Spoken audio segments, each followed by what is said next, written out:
Le vieillissement. On a tous en tête cette image d'une route à sens unique, quelque chose d'inévitable inscrit dans notre biologie.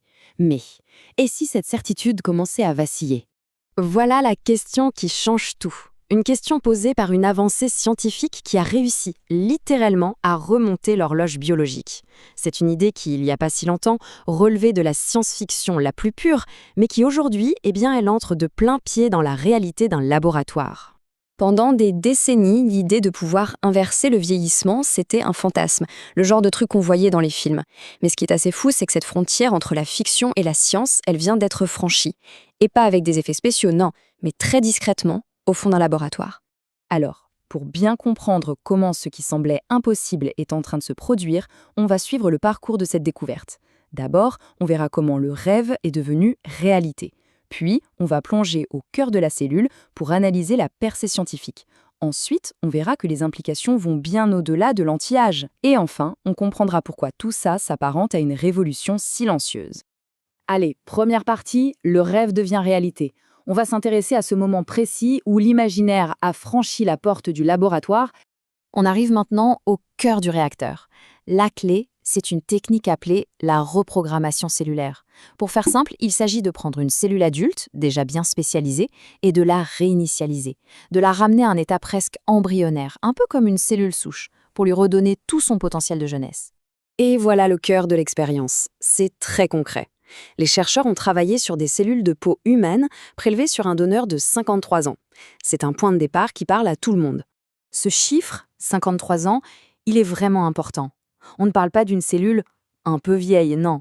On parle d'une cellule qui a déjà vécu plus d'un demi-siècle, avec toutes les marques du temps que ça implique au niveau biologique. Et là, attention, voici le résultat. Et il est spectaculaire. Après le processus de reprogrammation, ces mêmes cellules présentent les caractéristiques biologiques de cellules de 23 ans. C'est un saut en arrière de 30 ans. Et ce n'est pas une estimation, c'est une mesure de leur état de fonctionnement réel. Le point crucial, il est là. Il ne s'agit pas d'une illusion, d'un coup de jeune cosmétique. On parle de rajeunissement fonctionnel. Ça veut dire que les cellules ont véritablement retrouvé les capacités et le dynamisme de leur jeunesse.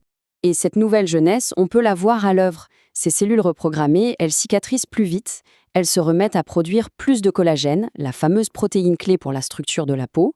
Bref, tout leur métabolisme est redevenu celui de cellules bien plus jeunes. Elles ne paraissent pas seulement jeunes, elles le sont, biologiquement parlant. Et on en vient à la troisième partie. Parce que oui, rajeunir des cellules de peau, c'est fascinant. Mais la véritable révolution, le potentiel énorme, se situe bien plus loin, dans le domaine de la médecine régénérative. Cette citation résume tout. Se focaliser sur l'aspect anti-âge, ce serait vraiment regarder le doigt quand il montre la lune.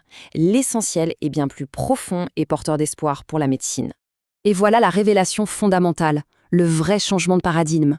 Cette expérience prouve que le vieillissement de nos cellules n'est peut-être pas une fatalité, que ce n'est pas une trajectoire à sens unique. Il pourrait y avoir une marche arrière, une possibilité de remonter le temps biologique. Et là, cette idée ouvre des perspectives qui donnent le vertige. Imaginez pouvoir appliquer ce principe pour réparer les mécanismes cellulaires endommagés par l'arthrite, ou pour contrer les processus qui mènent à Alzheimer, ou encore régénérer des tissus du cœur après un infarctus. Il faut être très clair sur l'objectif. La recherche ne vise pas l'immortalité, ça relève du mythe.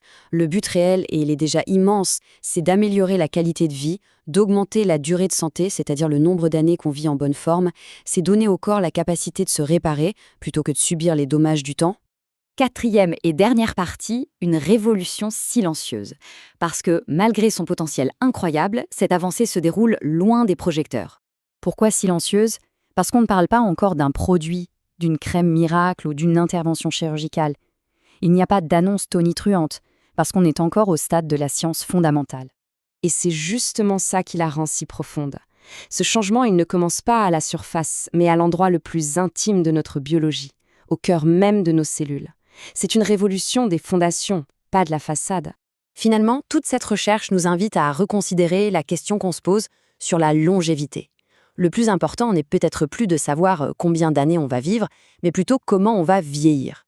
De ne pas juste ajouter des années à la vie, mais surtout d'ajouter de la vie, de la santé à nos années. Alors, face à une telle possibilité de reprogrammer le vivant, la question reste ouverte, et elle donne le vertige.